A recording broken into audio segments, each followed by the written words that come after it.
En cette saison, Dieu veut faire sortir de nous des nations.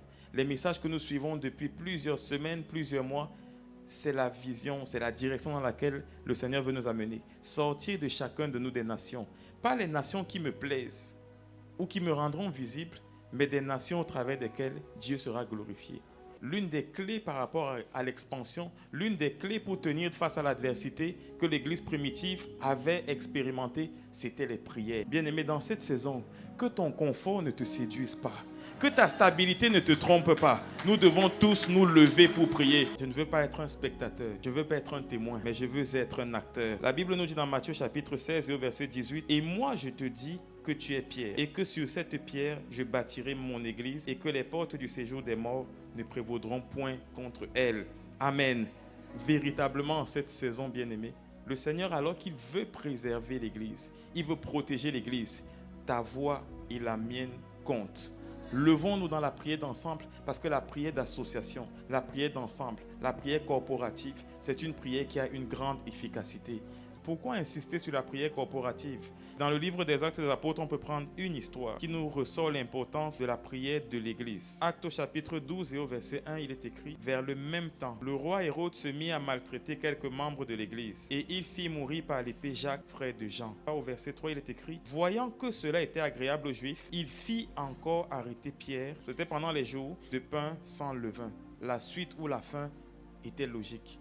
Certainement une autre exécution. Mais face à cette nouvelle arrestation, l'Église n'est pas restée indifférente. Il est écrit au verset 5. « Pierre donc était gardé dans la prison et l'Église ne cessait d'adresser pour lui des prières à Dieu. » Lorsque Pierre a été arrêté, après l'exécution de Jacques, l'Église a compris le message.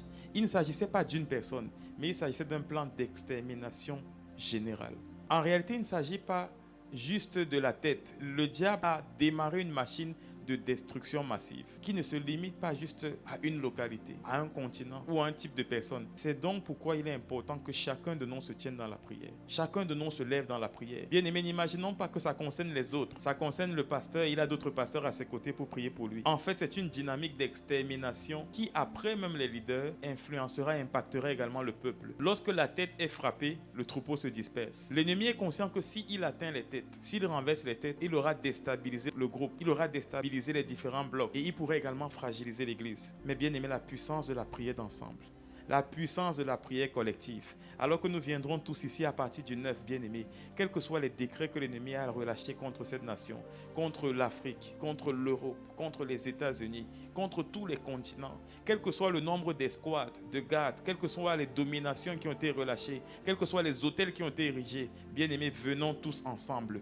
élever la prière afin de renverser ces hôtels, afin de détrôner ces hommes forts, afin d'expulser toutes ces autorités et toutes ces dominations qui sont rentrées dans nos différentes nations, et afin de rappeler le règne de Dieu, afin de rappeler la volonté de Dieu, afin d'inviter Dieu à venir prendre les rênes